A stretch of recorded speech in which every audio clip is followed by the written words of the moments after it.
Hey everyone, and welcome to episode 126 of the Toonami Escape podcast. I'm Breck Zeno. Tonight we have Seacoler Hey guys. and Zonic. Hooray! I'm back finally. How long has it been? February. What? Yeah, the last episode was when we talked about what was it? It was JoJo, the underwater battle. Jeez. How did I let this go so long?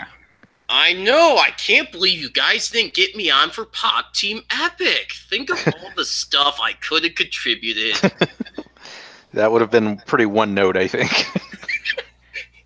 It would have been you talking for like 10 minutes and us going, no. But actually, what if no? Speaking of no, I bought Drill's book. Wait, what's that? The Twitter account Drill. Oh, I don't know that. I'm gonna read a random tweet from the book. Yes, it's a book about tweets.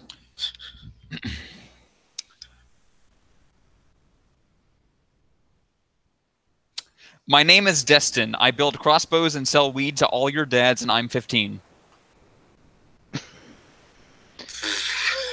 This humor is not... I don't get it. That was a bad one. Okay. I mean, I don't even understand what this is. What is it? A troll Twitter account that's been around for 10 years. Okay. If trucks can wear nuts, then I should be allowed to nail Yosemite Sam mudflaps to my ass cheeks. Okay. Okay.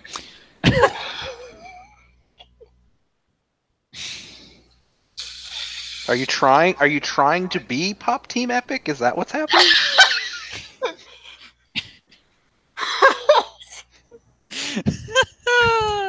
No. I am Pop Team Epic. Okay, there you go. Your worst enemy has arrived. Oh no. Anyway, Toonami. Nothing new in the world of Toonami. Yeah, I can't think of anything that... Other than cryptic DeMarco comments that we sure would like to make some stuff happen with Crunchyroll now that we're both owned by the same people. Yeah, what I really want him to ask, or someone to ask him, is like, does the Funimation stuff that happened affect your relationship with them? We don't know. Yeah. I mean, even if he said that, I'd like to know.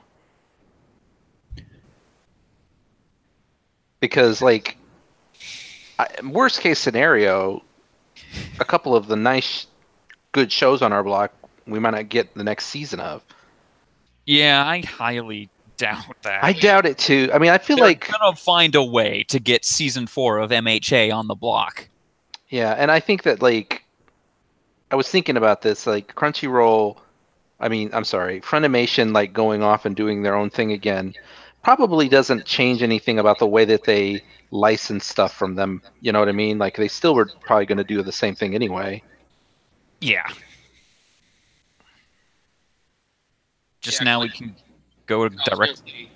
Looking at the block, we have 6 shows by Funimation. If we suddenly lost them, that's a good chunk of shows gone, and they've been around since the beginning. Yeah, I don't even know what they would do. If Funimation was suddenly like, yoink, Yeah. It would be like, well, we're done. Yeah.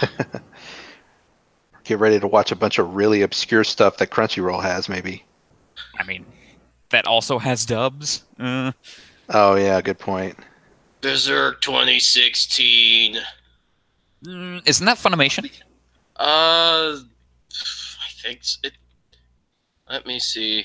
Nah, it's considered Crunchyroll, I think. Funimation might have just done the home release, I think. Did it have a dub? Yes? Hmm. Okay, voice actor, I want you to look at this scene and do the voice work and try not to laugh. Yeah. Yeah, don't bother, like, doing lip smack, matching, because Lip they just... smacks. The lip smacks, yeah. Don't bother even trying to do it because they're just moving inconsequentially. They're just sort of along with the rest of the animation. Air quotes animation. Yeah. Okay, so in this scene, your character's gonna get raped by a horse. Yes, we know. Yeah, we know. We cleared this with the union beforehand. We will pay you double if you can get through this. Hey, before we continue, Sonic, can you turn the volume down a little bit on your computer? Sure. Because we're getting just a little bit of feedback. Okay. How's that? Testing 1, 2, 3. Okay, yeah, I didn't hear myself that time. Okay. Yeah. Okay, go ahead, Grex. Hey, let's talk about the block. Yeah. My Hero Academia episode 24, Fight on Ida. In this episode, get everyone else out of the way. Oh, you mean the final matches? Yes. You know what? You did pretty well, but I don't remember. I think you lost, right? Against Bakugo. He's very dishonorable. Yeah, Bakugo's like, I know he's like been shown to be pretty talented at like tactics and things, but I just felt like in this tournament he just basically won purely on power. Well, Yeah, pretty much. that's the way he do. Yeah. Like him and Todoroki are very far ahead of everyone else in terms of pure power and skill, so everyone else needs to really bring their best strategy to have a chance. Yeah, speaking of, I think that's the last match, right? Which should be in the next episode? Yes. Oh, that's right. 'Cause, yeah, we're in the transition stage of the next arc.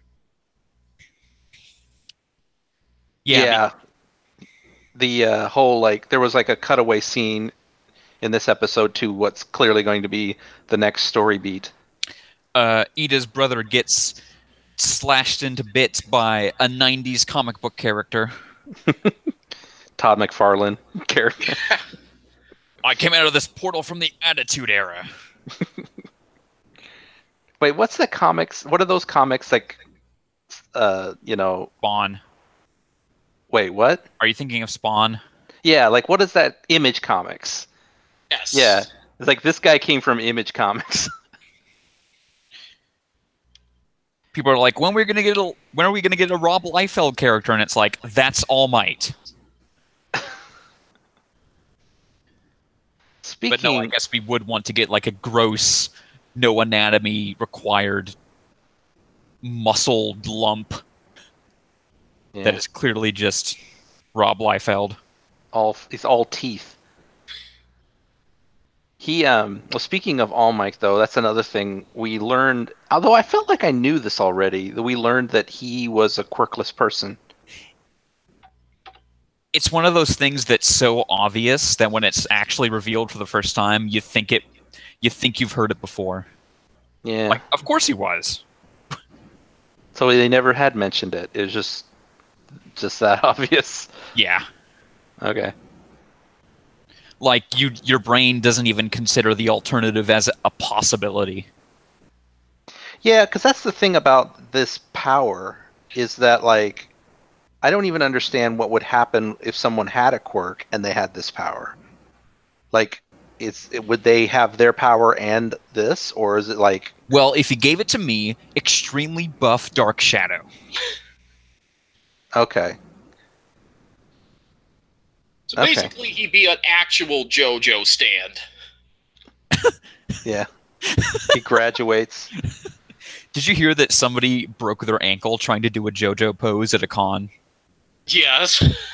Of course. It was probably the fucking Polnareff, I will find the man who killed my sister pose, and he's at like a 12-degree angle off the floor. Those poses are not meant to be attempted by human beings.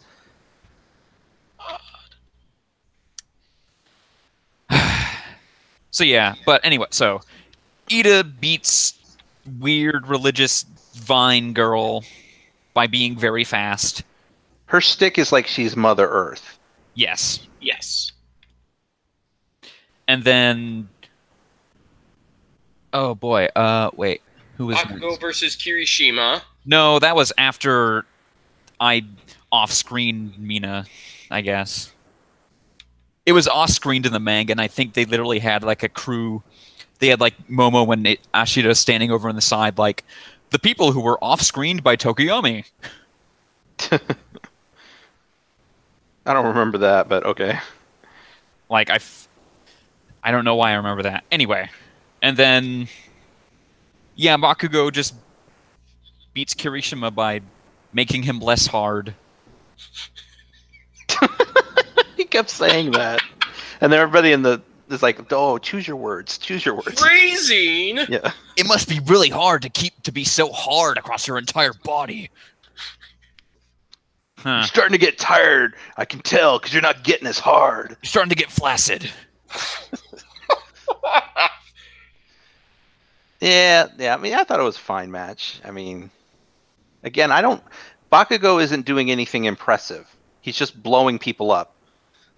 I know that's his thing, but I'm just like, I would respect him more in this contest if he was doing clever things, but I guess it's the onus is on everyone else to not get blown up. yeah. But that just makes, I don't know. How many times in this series are we going to say, why isn't Bakugo a villain? He is the template of a villain. Except not. Yeah. And then Oh, the last match. Ida should have used some antifreeze. Oh yeah. Oh, yeah. Yeah. Got his little leg exhaust pipes frozen over by Todoroki and lost. Although up until that point, he was about to win, though. Yeah, he was pretty close. He had a good strategy. But he didn't. He should have done his car maintenance himself. His power is so weird, too, because I don't get, like... it's just like, I don't think there's a real engine in his legs, but who knows? Like, does he have carburetors in there? Or, like, pistons?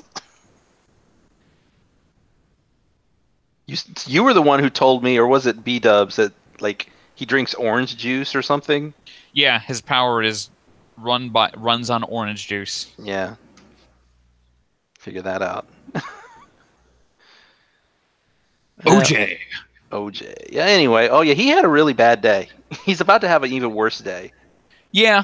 Because his mom calls him, and he's like, "Oh, I'm sorry I lost." He's like, "I'm not calling about that." It's like, your brother? Yikes. No, was it revealed, or am I just reading into it that his brother is dead? His brother got one-pieced. Okay. Wait, what does that mean? Like, probably dead, but not We'll for find certain? out next episode. Oh, okay. Well, I'll wait and see then. His name is Ingenium, right? Ingenium.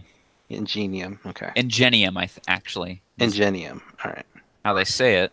And then the bad guy is named Stain? Yes. Yep. Okay. I'm trying to get these names down in case, So yeah, new villain. And then the other villains are kind of like trying to recruit him, like the black hole guy shows up or whatever. He's not black hole, but whatever, that guy. The black mist guy. Yeah. It's like, oh, surprise! The bad guys want to talk to you. And then he says, like, there's only one hero that's... Wait, did he say it was only one hero that's worthy to live, or that I'm worthy to kill, and it was All Might? There's only one hero who's allowed to kill him. Oh, allowed to kill Stain. Okay. Yeah. All right. Yeah, so that's the cliffhanger. I'm assuming, next episode we're going to see the final match, but we're probably going to go right back to this Stain stuff. Yeah. Stain stuff's pretty good. Good. Also, I hope you're ready for an Ida arc. Oh, I guess Huh? I wasn't sure that's what was Huh? happening here. Interesting. No, his brother gets murked, and he's just off on the side, being like, "I'm okay." Honestly, that's what I thought was going to happen. I was just like, he would be like the catalyst for them looking into it, but I didn't think it would revolve around him. So that's cool. I like Ida. Yep. Anyway, time for Sonic to go make a sandwich because it's time to talk about Naruto. And I left the page with the schedule on it, so elevator music. Do do do do do do do do do do do do.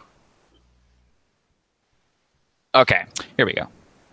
Naruto Shippuden, episode 224, The Ninja of Benisu. They meet some dudes who skateboard on abacuses. Yeah. Okay. So, yeah. Okay. I was gonna say, you said Sonic could check out. I have a secret. I did not watch this one. Okay. You're the only person who watched this. I was hoping B-Dubs would have watched it, but he's not here. So All right, yeah. I'm going to give you the quick and dirty lowdown on this on this thrilling episode of Naruto Shippuden.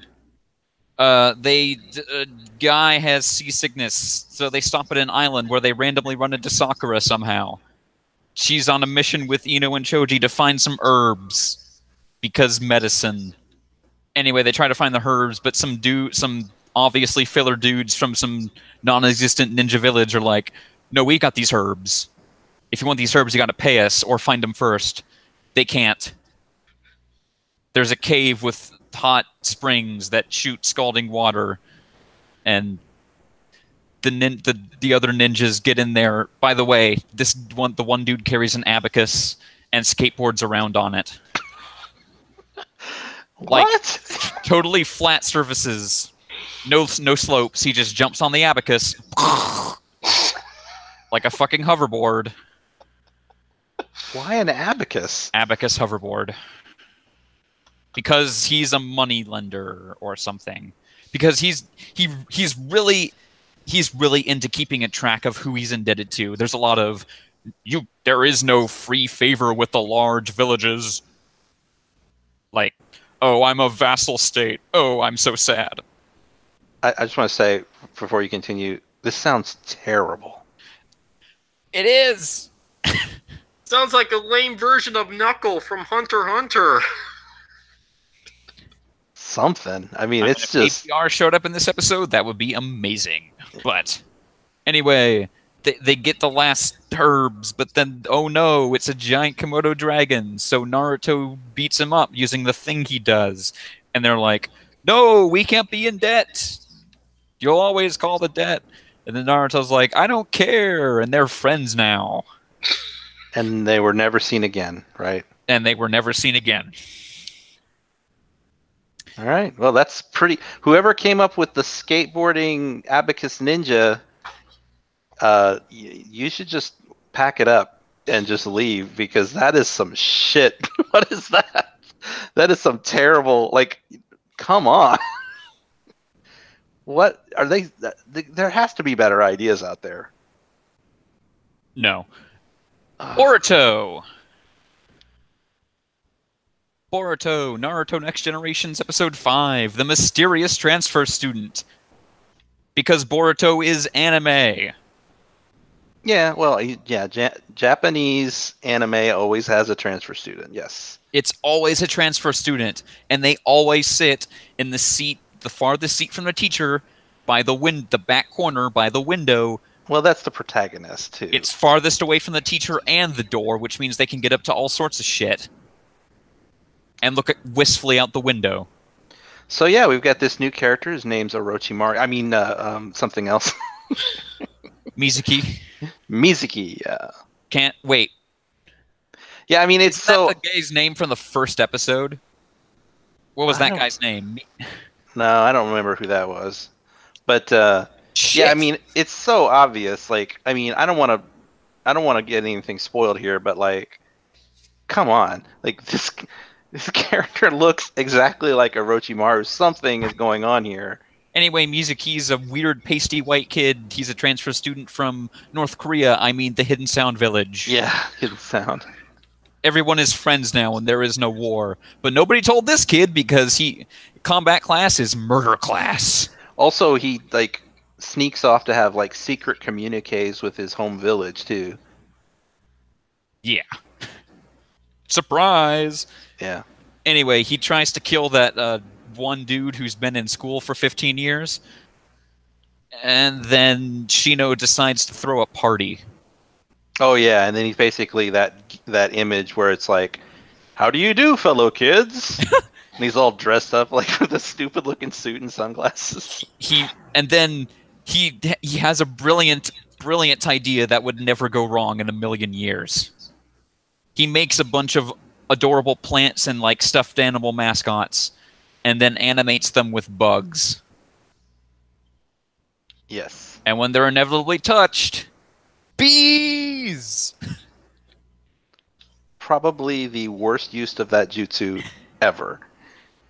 I think literally the story of Boruto, the main thing in Boruto so far has been how fucking lame Shino is now. Well, it looks like they're about to give him some character development, though. Maybe. Maybe. He's got the evil aura now, and he's going to attack the kids. Also, they beat up some lumberjack. Anyway. Well, not just beat up. I mean, Boruto practically killed that guy by giving him a pile driver from a second-story window. He was a ninja lumberjack. He can... I mean, that guy's spine would have been broken in two if Mitsuki or whoever prevented him from dying. That was some pretty stupid stuff. But no, you know what? To be honest, though, I thought the episode was okay. Like, it was definitely better than the previous one.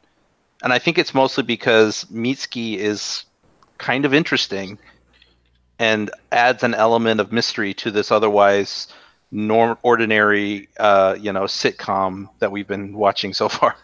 Yes, I would like it if they would introduce the main cast. It would be nice. Yeah. I mean, he's there in the opening. It's him, Sarada, and Boruto. Wonder if he's a main character. Probably. Yeah. I mean, he is clearly one of the trio. He's also a father? Wait, what do you mean? At the end of the episode, he's like, maybe I'll find my son, too. And it's like, son with a U, not son. Yeah. That was weird. So Anyway. My theory is that they sent Mitsuki to this village to like help him learn about like, I don't know, like emotions or something. And so maybe by son he means like somebody in his life that's going to bring life to his life. They sent Sai here previously, but it didn't work. Sai still lives in the Leaf Village now, right? He's Inojine's dad. Yeah, so he must. We haven't seen him though. Nobody cares. Nobody cares about Sai. Anyway, Dragon Ball Super. Dragon Ball Super episode 85. The universe is going to action, each with their own motives. Of course. Zonic, how was that sandwich? Nom nom nom. What type of sandwich did you make? 2? Sure? I don't know. Anyway, in this episode, all of the Kais from all the universes except the seventh get on Kai Discord and are like, "Yo, we should kill those motherfuckers." Well, it was like the Kai from the one that's got the best bad guys was like, "Hey, we should get this, guys. This is my idea." And they're like, "Oh no, F you, we're leaving." And then he's like, "Oh well, I guess I'll just do it myself." Yep. Bad guy. I still can't deal with Clown Destructor. Yeah, I kind of like all of them, honestly. I mean, well, maybe not the robot one, but like The robot just beeps. yeah, but like I think they're all kind of interesting. They all have like different angels. Just I don't know. I just like the variety of them. I want to see what that mouse destructor god can do. Yeah, I do God too. of destruction. It's easier to say destructor god, okay? Well, the other part of this episode was watching the Power Rangers from Universe 11, basically. Basically. One of which that looked like Beerus, except with longer ears. Mm-hmm. It's almost like Beerus is not from this universe. Yeah, or maybe he's a race. Like that's a race or something. Yeah, it is. I'm pretty sure. And then, like, I mean, it's not. Well, we already do know that like the different universes can share races. You know, like there's Saiyans in other universes, so I Yeah. could see it. I could see it. You know. Oh yeah. Oh Also, yeah, speaking of which, bring me more Saiyans! the fans demand it. Okay, I've got these two great Saiyans. They're called Kale and Call. No, not them. The sexists hate them. Anyway. That's a good idea though for Champa. I mean, I don't blame him. If I was him, I'd be looking for my universe's Goku. Get me all the Saiyans you can find, and then we automatically win. Brilliant. Anyway, we also, Universal Power Rangers. And they're apparently that entire universe is Southern. And then Super Boo makes an appearance again. Oh yeah, he's like childlike Super Boo. He's buff Child Boo. No longer Fat Boo. He got buff. I'm starting to detect a pattern here where each episode Goku will go to recruit someone and then have a battle with them. You don't say. Yeah. Well, next week he goes to fuck with a park ranger. Yeah, I was kind of hoping that was going to be this episode, but oh well. I'm looking forward to it. I mean, Saving 17. the best for last. Yeah. Wait, is he the last one? No. Okay, I was going to say, well, they need like we know Roshi is going to come. And he'll just drop by Piccolo, and Piccolo will be like, "Yep," and Goku will be like, "I didn't say anything," and he'll be like, "Yep." Oh no, wait, that actually happened though. Gohan did visit Piccolo in this episode. He was like, "You know why I'm here, right?" And something like that. So yeah, that's already happening. And yeah, Power Rangers and Kai Discord. Like I don't really remember much about the whole top thing. Like I don't really remember what was going on or if we should care. They're basically setting them up as they're the main rival, but they're really good guys, so you don't feel that great. Yeah. Yeah. I mean, like that's what it felt like. It just felt like a side story. It's like, let's show how noble these guys are.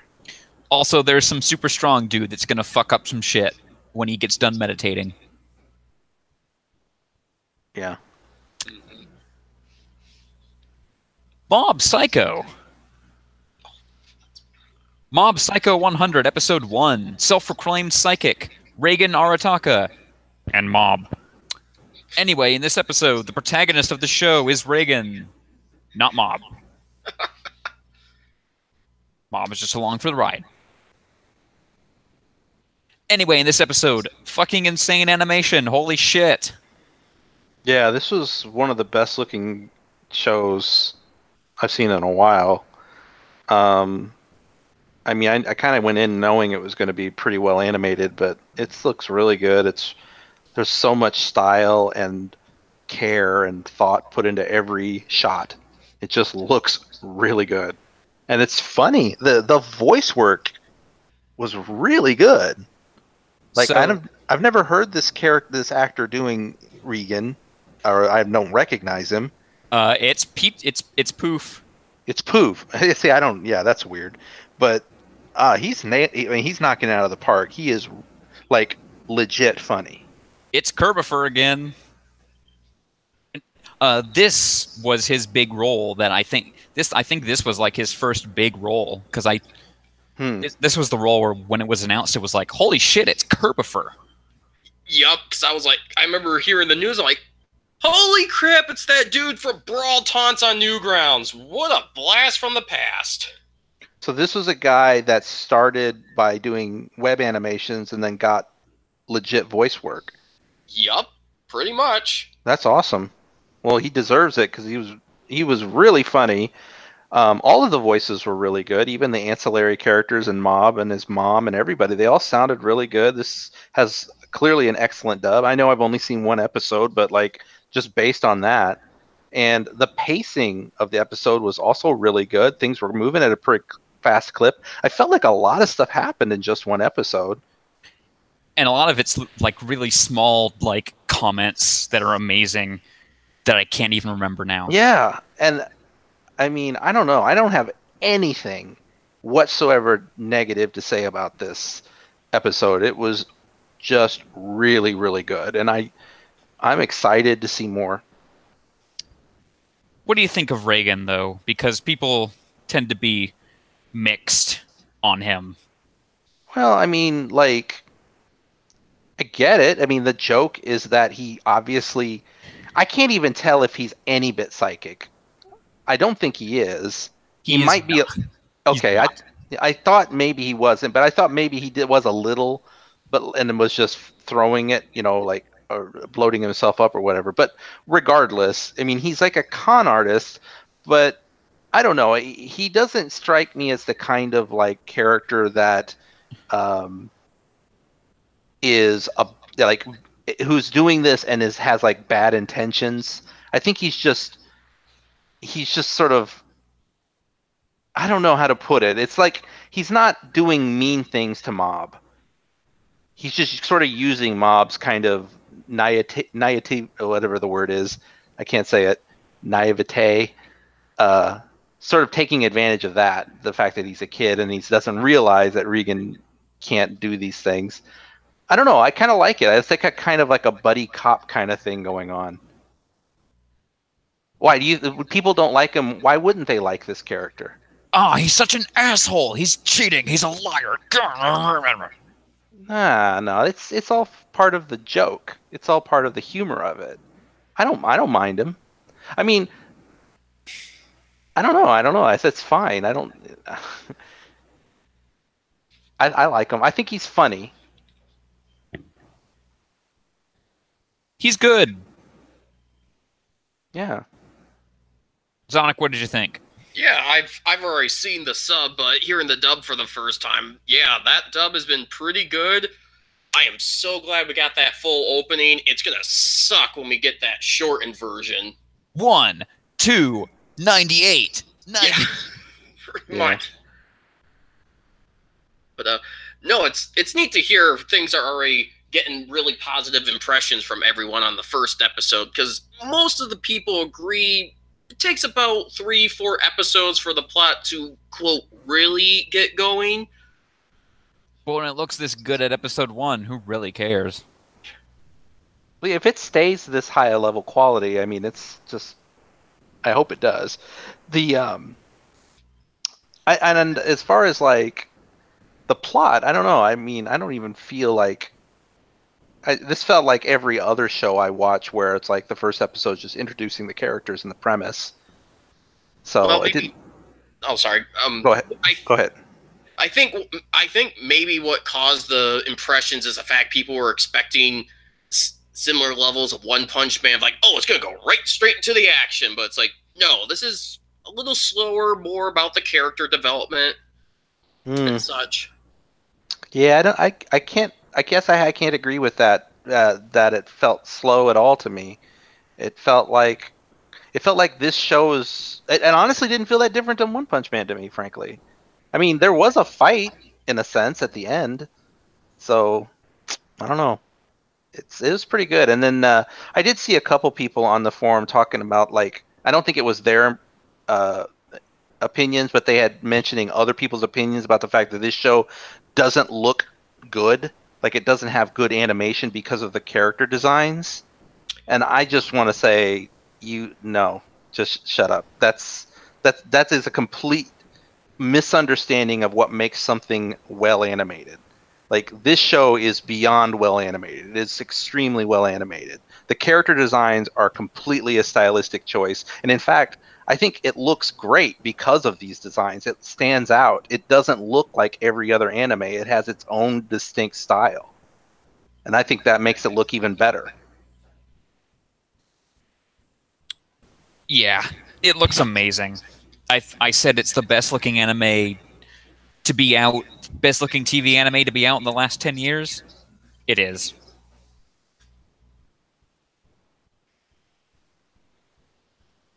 I'm trying to think if there's anything else I want to say about it because honestly, I was just really impressed. I thought it was really funny, and it's a kind of an interesting premise.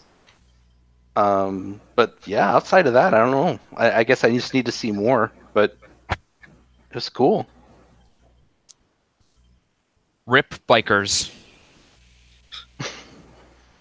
I liked that Regan kept saying like he'd be like, "Well, vaporize them," and then Mob is like, "Well, that's not what happens."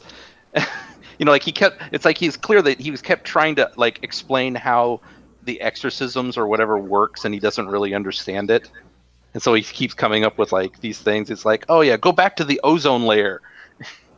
It's like I don't know if that's what happens. But that's like he's just like making it up that he thinks that's how it happens. And still, he actually believes Reagan is a psychic. Yeah. Incredible. Anyway, Attack on Titan. Attack on Titan, episode 47, Friends. In this episode, Kenny backstory. It's exactly what you'd expect. I didn't know that Kenny was Levi's uncle. Same last name. Yeah, but I didn't know like how they were related. So that was his mom that was dead, right? Yes. Okay. Yeah. So we get to see Levi's backstory too. His backstory is homeless urchin taught how to kill, then he didn't care anymore. Yeah, and then they just abandoned. There you and go. And then we learn about like Kenny's motivation. Like, well, okay, there's a lot to unpack about this whole like Kenny's relationship with the former king, and like this old guy. I don't think we had seen him before. Who was like who had the power of the Titans or whatever, and then talking about how like the Ackermans, of course, can't be mind controlled, which is also very interesting. Although I think we'd learned that a couple episodes ago, but still. I thought that was really neat. And then like the idea like Kenny, I was so sure Kenny was going to try to turn himself into a Titan, but he didn't. No, he was just like, guess I'll die. Yeah. Zonic, what did you think? Sorry. So I looked it up because when we got to the part where they were talking about the underground city, everyone's like, wait, when did we learn about this? And I was right. We learned it right at the end of season 1. So just wanted to clear that up, but what they were just like, oh yeah, underground city. Anyway, moving on. I will say the ending was definitely interesting. It's like, oh damn, Colossal Titan just off screen killed. And that was the Armored Titan. Armored Titan, I'm sorry. By the Furry Titan. Yeah, when we get to see his operator again, which we only saw once before at the end of season 2, the man with the round glasses. Hohenheim. Yeah, basically. And he said something, he's like, okay, now that we got this out of the way, let's continue, or something like that.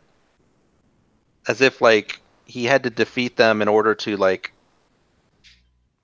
command them or something. I don't know. It's very mysterious.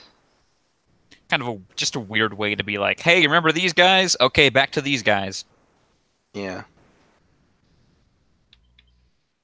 Also, Historia punches Levi. Oh yeah, that was the most adorable punch ever.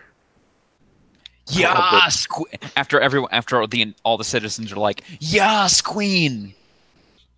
She was like a total badass, but until this moment, and then she's like kind of reverted back to her kind of meek ways, and she's like, "All right, I'll do it," and then punches him, and it's like just he doesn't even flinch. Oh, she's still a dope. Yeah.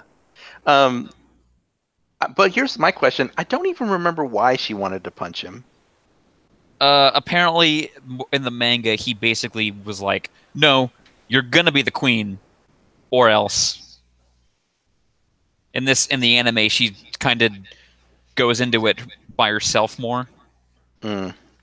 So she just why was she mad at Levi? Because he was being bossy? Basically, Okay. Yeah, I don't remember him being like mean to her, but maybe he was. I don't know. But yeah, it was great. It was a fun little moment, a nice bit of levity there. And of course, Levi, he just sort of shakes it off. He's like, "Thanks, everybody," and which is kind of like, I guess, the finale to his little arc about like dealing with his past and Kenny and everything. So I guess that's all kind of behind him now. yeah. I gotta say, I was a bit disappointed in Kenny as a villain. He kind of showed up, started really strong, and then didn't really do anything. I guess. I mean, if you think about him in a villain as a villain, yes, but I kind of feel like they decided to go a different direction with him, and honestly, in a way, kind of redeemed him a bit at the end here. Not saying he was a good guy, but just that like they made his character more interesting by showing that he had a sort of gray, gosh, the word, Morality?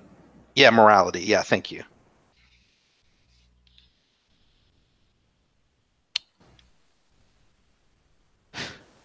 Yeah, I'm excited to learn more about the old Titan stuff in 5 years. What else was in this episode? That's all I remember. Just the whole like the whole cliffhanger at the end being like, these guys are still around doing stuff in the background. We're not watching them right now, but old beasties up to something. He's not even old. Okay, well here's my question, and you can just say yes or no. The guy with the glasses that is the Beast Titan. Prior to the ending of season 2 when he appeared, have we ever seen that character before? No. Okay. That makes it a lot easier for me to kind of follow this then. Okay. For now, he's just some dude. I have a theory, but it's not a very good one or like very deep, but I have a feeling that this guy is part of the same group that was alluded to in season 2 where like people like the Armored Titan, the Colossal Titan, and Annie and all of these guys came from. I feel like they all came from somewhere, and I mean he's probably like the leader of them or something. That's my theory. I don't know that that's a theory. I think you would guess that. I think you would naturally guess that. Okay. Well, it just kind of that's what it seems like because I feel like the people who are Titan shifters, with the exception of like Aaron, I think they all kind of know stuff about Titan shifting, and I think they all came maybe from the same place where that was a known thing or something. So that's what I'm thinking. But anyway, so do you think we're going to learn more about them, or this was just like a cutaway to show that they're out there? Yeah, this is kind of like a, hey, by the way, remember these guys? Okay, so you think next episode we're not going to follow up with them? We're just going back? Not really. Okay, so I it's don't think so. just sort of like a hey, don't There's forget two that. episodes before this season ends. Oh man, I didn't realize. Do you guys think that Mob Psycho is basically the replacement? Mm, I don't know that they suddenly put a new show in 2 weeks. I don't know. I have no idea.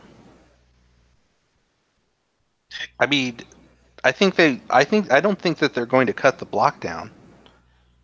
No, I just think Attack on Titan leaves and they put Cowboy Bebop back in somewhere. I hope not. I would much rather be surprised by something But then, else. yeah. I don't know. I feel We know Megalobox's date, right? Yeah, it's the Fully Cooley alternative replacement, rerun replacement, and by that also makes it more likely that there's no like direct Attack on Titan replacement, because Yeah. it's just they temporarily have, you know, Just a few episodes. And I would say too that like it's so weird to me. Like what blows me away about Mob Psycho is that why did we get an announcement and a date for Megalobox before Mob Psycho? they got the deal done before Mob Psycho. So okay, so to answer your question, I think it's 50-50 because they very well could just now immediately have another deal. Right, but what I'm saying is that I don't know. Like, they're obviously going to get Attack on Titan back pretty soon after it starts up again, and I don't, because Mob Psycho replaced a rerun directly, but Fully Cooley also went into a rerun and is going to get replaced by a new show pretty soon. Well, I don't consider the Fooly Cooley re-airing a rerun. I know it technically is, but I just feel like that's their way of padding out this new show. But I know what you mean. I think if Mob Psycho hadn't been acquired, I think Fooly Cooley would have remained where it is. It wouldn't have been pushed back to the rerun part of the block. Also, good news for Zonic that it got pushed back. Yeah. Why? Why is that? I gotta work at like 1 o'clock. That's the latest I can stay before I have to leave and do my job. Oh. Because I don't want to miss JoJo's Bizarre Adventure. Hey, you can't do mine. Anyway, screw this. Let's go eat some Italian food. JoJo's Bizarre Adventure, Diamond is Unbreakable, Episode 10. Let's go eat some Italian food. In this episode, they go eat some Italian food. Hijinks ensue. Hijinks. All right. I'll almost start by saying I liked this episode, but this was by far the dumbest JoJo episode I've ever seen. It's just like, what the hell? This episode is the best.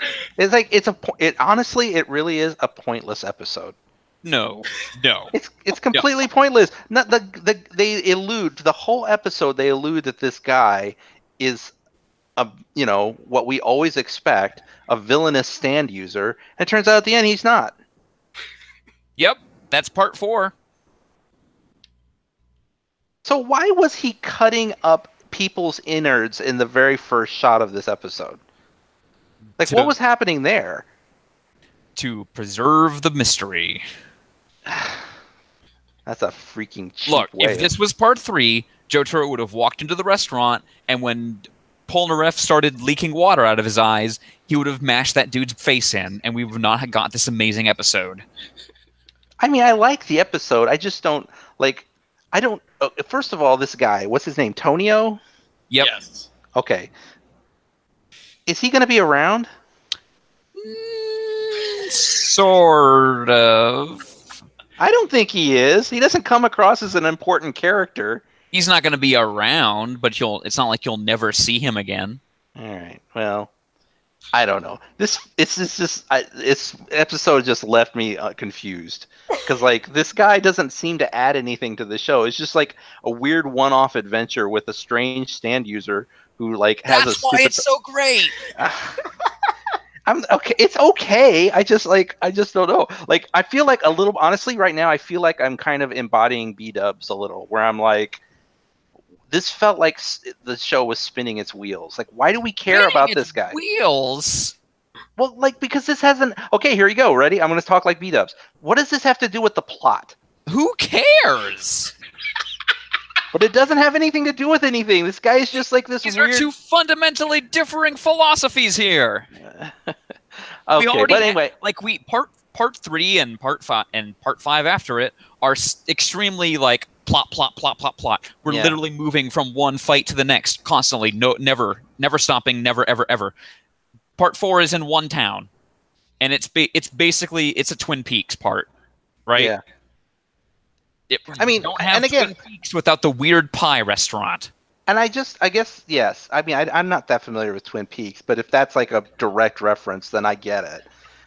I'm not, and I want to be clear here. I didn't. It's not like I didn't like the episode. It was obviously very funny and interesting and weird.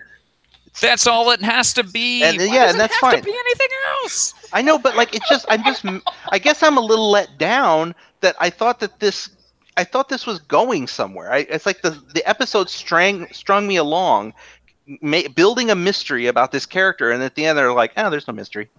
That was It's the like, point. I know, but it's just like, Actually, this dude really just want to make great food and heal people. Not everyone's a bad guy. why did he set it up in a cemetery? Because JoJo.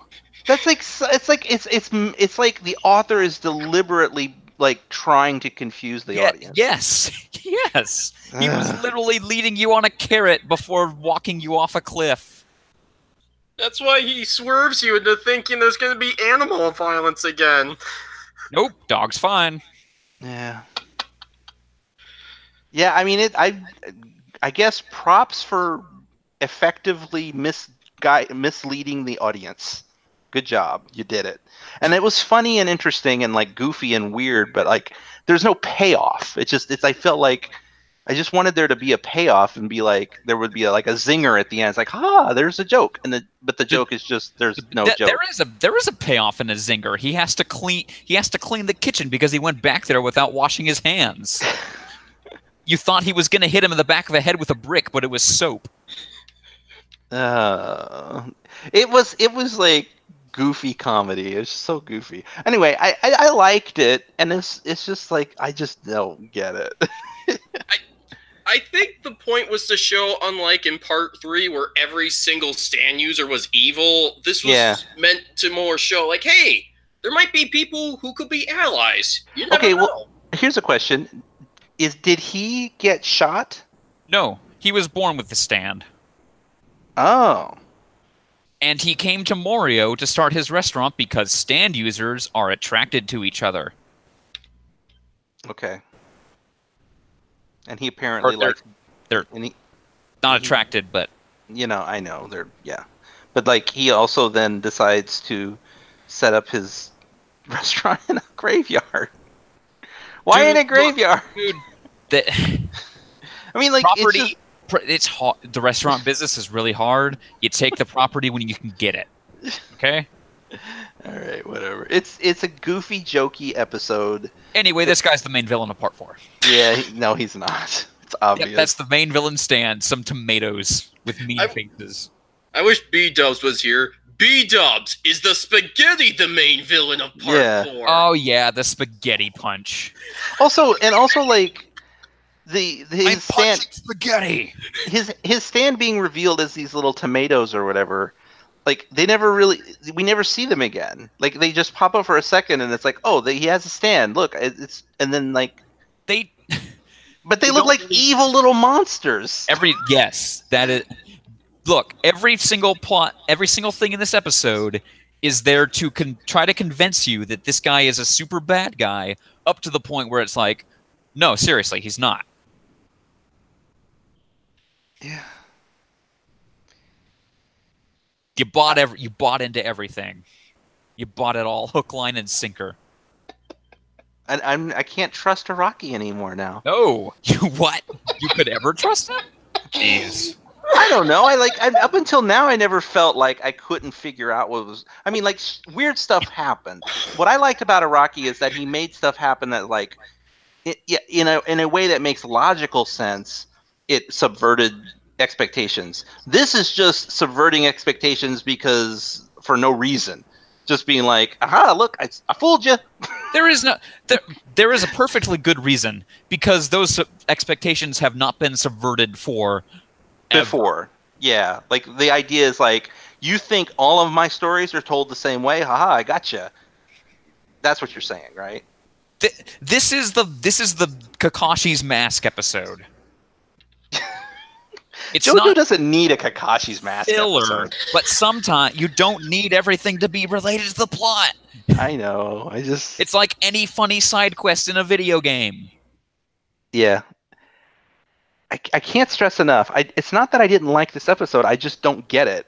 Like I get what you're saying. It's like that is unacceptable. it's like it's just a funny episode that just stands alone. Like they could have never gone to that restaurant and nothing would be different, right? They would have. Well, I guess Osimatsu or whatever his name is. I guess he would have still had diarrhea. He would still have a bunch of ailments. Yes. So at least he got cured. Also, that was another kind of side thing too. It's like yeah, this episode was uncensored. Oh, really? Like the dog exploding? Yeah. Yeah, this episode was a bunch of black blood. Hold on, I'll be right back. Anyway, to finish Grex's statement, yeah, in the original version, this was very censored, including the shoulder being torn apart. Oh yeah, like he scratched down to the bone on his shoulder. Stop scratching! It's as big as a softball! Yeah, it was weird. For the love of God, drop the meat! Oh my... I know you have your issues with this episode, but for me, this has to be the funniest out-of-context episode of JoJo we've had on the block. I actually showed my friend who had never seen JoJo this episode, and he had some great reactions to it. Yeah. Well, if you'd never seen the show before, I mean, yeah, you're not going to be invested, so it's going to be fine. I don't know why I'm even complaining. I'm not really complaining. It's just like I'm just kind of dumbfounded by it. It's like this is as bizarre as JoJo's Bizarre Adventure has ever been, I think. I think that's why so many fans love it. It's just complete subversion of what we usually expect. Yeah. It really did just sort of just go in a weird direction and be like, it's all for fun. Pretty much, yeah. It's a joke. Yeah. What a weird episode. Like the guy keeps a dog in a cage and then feeds it food to make sure that it's going to heal people. But by doing that, the dog will temporarily explode. Yes, just like with the people. Yeah. What was this stand called? Pearl Jam. Oh, that's weird. I guess jam because of food. Jam. Maybe? I don't know. Anyway, yeah. What a weird episode. And it was funny. I mean, it was like having him punch the spaghetti. Am I back? Yes. Okay. Yes, punching the spaghetti. At first I thought he was doing it just because he was pissed off, but obviously he's using it to revert it to its original. I returned the spaghetti back to its original form. Yeah, and then you see that the stand is in it. The funny thing about that is that, remember in the first opening, in the first OP for part 1, they have all those, at the start they have all those little splash pages of all the JoJos from parts 1 through 6 doing their stuff. Yeah. One of the things they put in there is the spaghetti punch pose. One of the 2 things, spaghetti punching. His most memorable moment, spaghetti punching.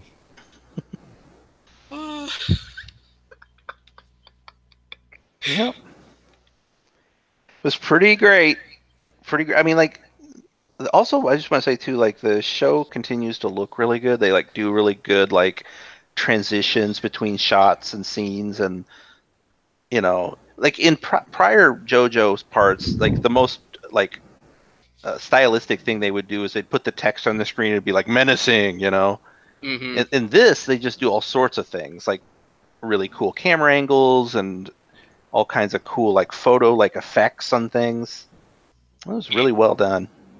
Yeah, by this point you can tell they had a whole bunch more budget and production time to be able to make this part look just great.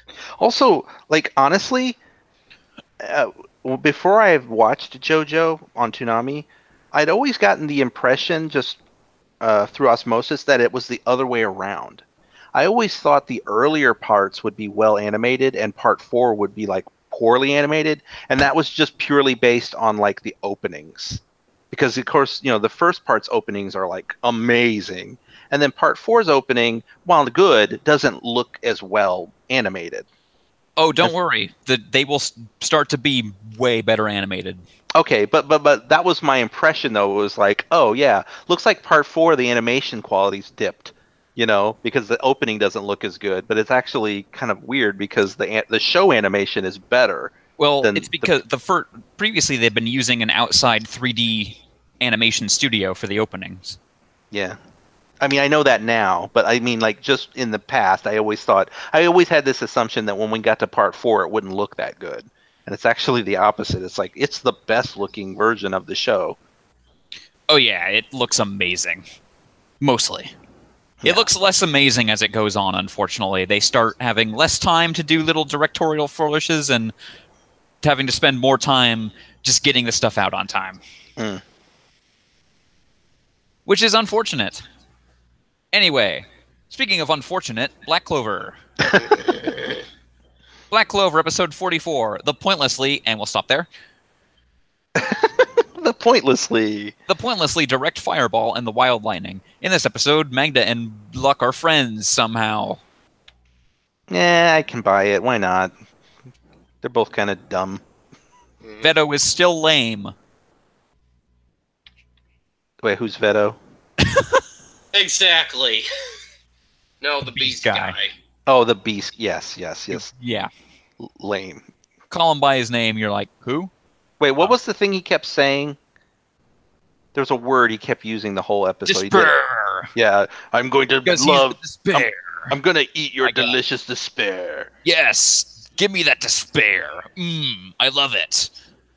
Danganronpa. This guy's pretty generic. Yep. Okay, so I'm trying to think. It's hard to think about what happened because it's Black Clover. I can't really recall much. You're like they did team up. Okay, Asta and the other dude he was fighting are now teamed up. Asta explained to that other guy that he can see ki. So basically, Asta now has twice overcome his non-magicalness. So now, not only does he have the power to just negate magic, he doesn't even need to sense it anymore because he can just sense ki instead. So yeah, it's kind of like, what's the point? Stay tuned for the end of the series where he will have magic. Yeah, I can kind of see that actually.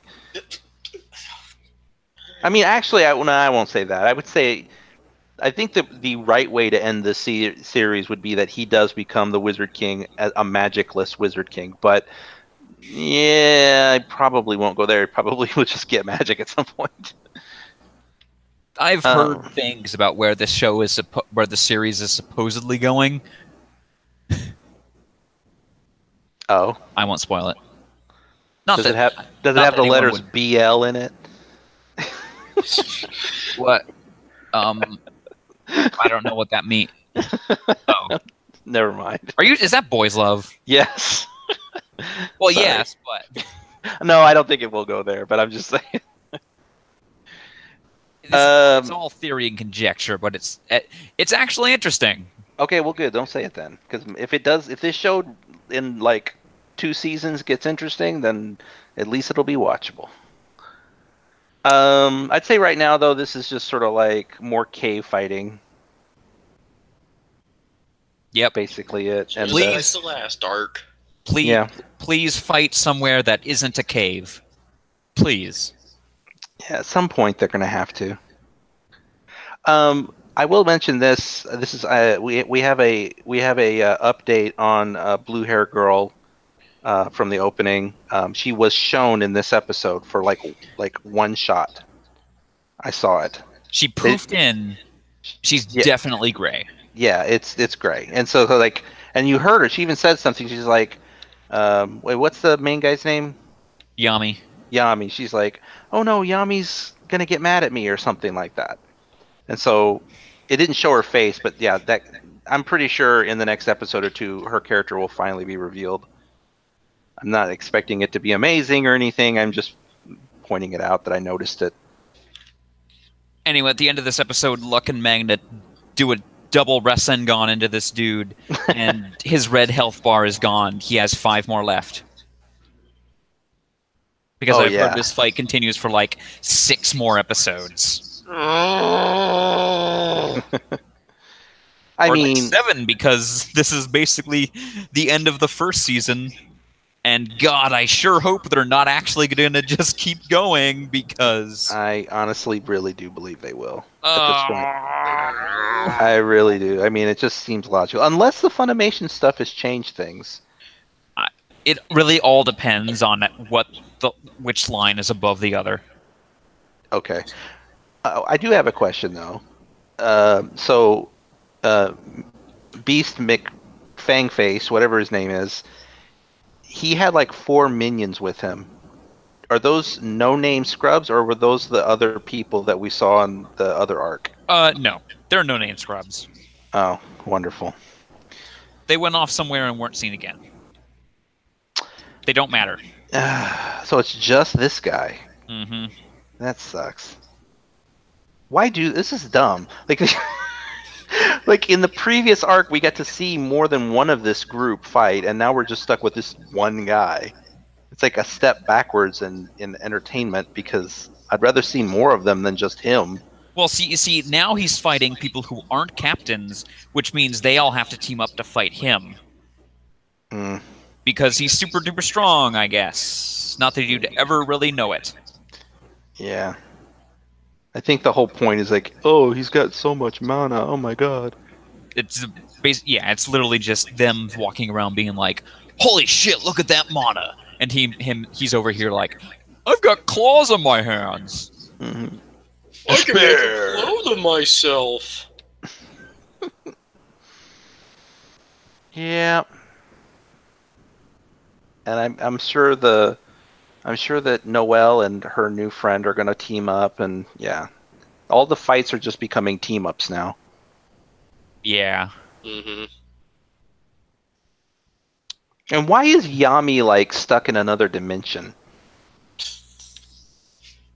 I don't even understand what's happening there. Some magic. But like, why? How did I just thought the old like creeper guy took him there. One of the Eye of Midnight Sun dudes was like, nope. Oh, they're trapped there by that guy. Yeah. Oh, okay. Yeah, they had a outdoor shot showing they were taken someplace else. Okay. All right. Okay, that actually helps, because I thought that the old guy transported them to another dimension to watch the fight, and I'm like, why don't they just leave? All right.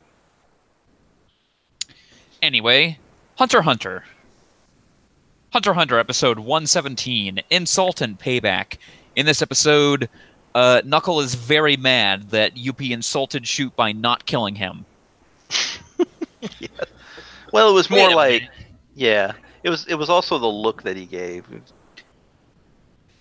Yuppie was just like, oh, there's some trash on the floor over there. All right.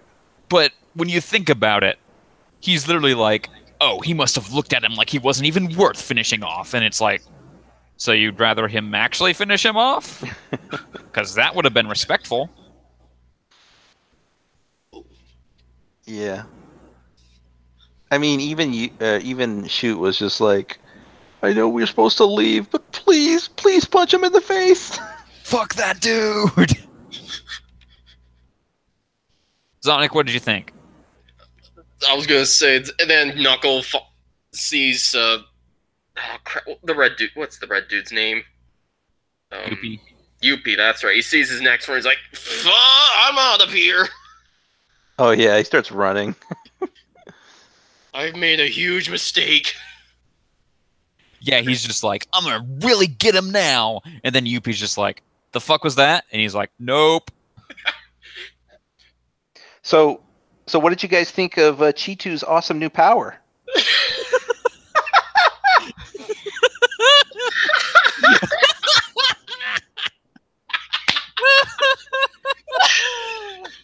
Oh man. I actually laughed for about 2 or 3 minutes straight at that. It was That might be one of the best moments of the year. Fucking Silva just drops out of absolutely fucking nowhere and smashes him into into pieces. What do you mean I have to watch my man? Yeah, it was like satisfying, obviously, because this character is so annoying. Michael Jordan laughing gif. Yes. Yeah. Oh my god, this fucking dumbass just walks up to fucking Zeno and he's like, I bet I could take you. First of all, no. Second of all, dead. I love the fact that, one, the first time we see his Nen power, it's super dumb, and Moral's just like, I'm not even gonna kill you because you're such a fucking dumbass. Yeah. And the second time, oh wait, we don't even see it because he's dead. Okay, what was the name of that character in Iron-Blooded Orphans who kept failing upwards? Eok. Yes, Chitu is the Eok of Hunter x Hunter. Clearly. Except Chitu never goes up anywhere. Yeah, he never really succeeds. He just dies. Yeah. Chitu is what would happen. Local Sorry. ant too stupid to ruin anything. Yeah. Chitu was just, but he had that same sort of like cocksureness of like an idiot. Chitu is Eok, but if the first time Eok went out of the hangar, he immediately got shot with a stray bullet and died. Yeah. But that was after a long scene where he was basically talking about how great he was. Oh, this is the best Gundam ever! I'm gonna kill everyone! I still can't deal with the fact that we've literally seen Silva not at all this entire arc, and he just drops out of the fucking sky. Yeah. I think that's what makes the moment so great. Fucking smash this dude! And So- Zeno's like, I felt as though time was being condensed. Oh, Grandpa, you and your stories. So this is a stupid question though, but Silva is Silva Killua's dad? Yes. Okay, I thought he was because he said like he called Zeno dad, and I'm like, oh, okay, that would make Killua his son. Okay. Yeah, because way back, Silva was the one who was like, no, you go along and have adventures, Killa. You don't need to stay here with your crazy family. Yeah, I don't remember that. It's been so long since we've seen that guy. Wasn't sure if it was him. But yeah, it was great. Like so good. I'm glad Chitu's gone. Actually, we don't have to cut back to him ever again. It was the absolutely perfect end for this dude. Yeah. God. It's like Bellamy getting one shot in One Piece. Yes. This dude thought he was so fucking hot shit. My only regret, honestly, is that it wasn't Zeno that got to do it. Frankly. No, it's way funnier for Silva to drop straight out of the sky into the arc to do it. It's like if you had the only way it could be better if you hadn't even seen Netero in the arc before, and then he was just like Yes. Anyway, back to Yuppie. Yuppie has a ragegasm. Yeah. He's crazy. He's. Oh, here's another question I have too. Maybe it's going to be revealed at some point, but I still don't understand why Shoot took one of his eyes. Whose eyes? Yuppie. He took a part of his shoulder. Yeah, but like I don't know why. Because he could. It was the thing he could get, and it messed with him a bit. I don't. Okay, so you don't think there's like a payoff to it? I don't know. These guys haven't really done anything to Yuppie yet. Yeah.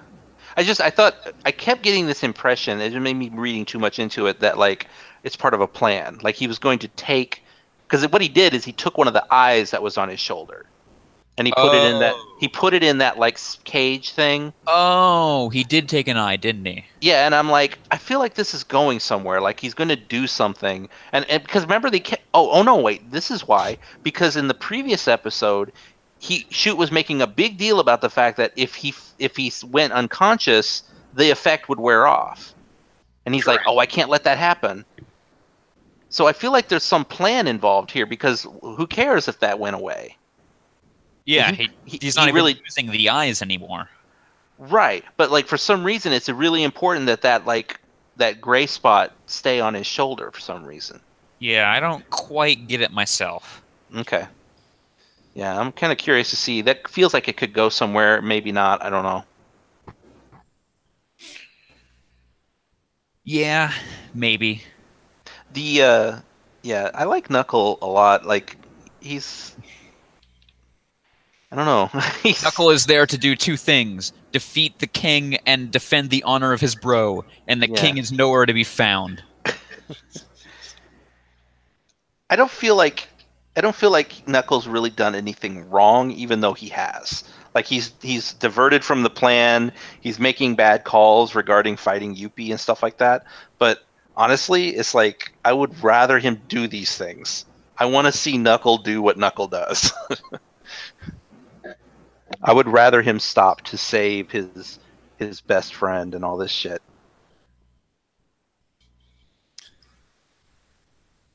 Anyway,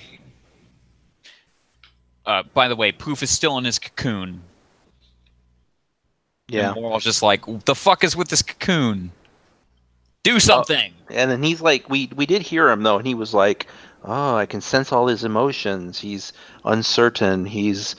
But he's still he has conviction. You know, he's like reading, what's his face's emotions." Yeah. It's weird though because he's a butterfly. Is he going to come out a caterpillar? Like reverse butterfly?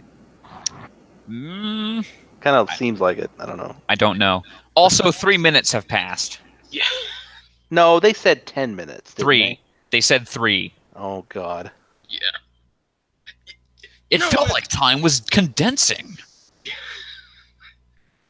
You know what? It's okay that only 3 minutes has passed, except for the fact that I know there's been more than 3 minutes of dialogue. Unless they're talking really fast like this, I think that it's not 3 minutes. I get where people are coming from with this time stuff, because it's just like, no, that is absurd. Yeah, Why does it have to be 3 minutes? Why can't it be 10 minutes? exactly. That's my also a very short amount of time. right. Exactly. I don't get like it probably took 3 minutes for Zeno and Netero to walk behind the king to get onto the dragon. You know, like why does it? Yeah. Anyway. It's like, look, the number has to be as low as possible to really drive it home. Yeah. I don't even know what you're driving home. That shit's happening fast, I guess. Yeah, it's weird. Anyway, yeah, 3 minutes. It's a good show, though. This entire podcast was 3 minutes. Yes. And that'll do it for this episode of the Toonami Skate Podcast. Thank you, Zonic. Yep. Thank you, Seacaller. No problem. We'll see you guys next week for episode 127. Good night.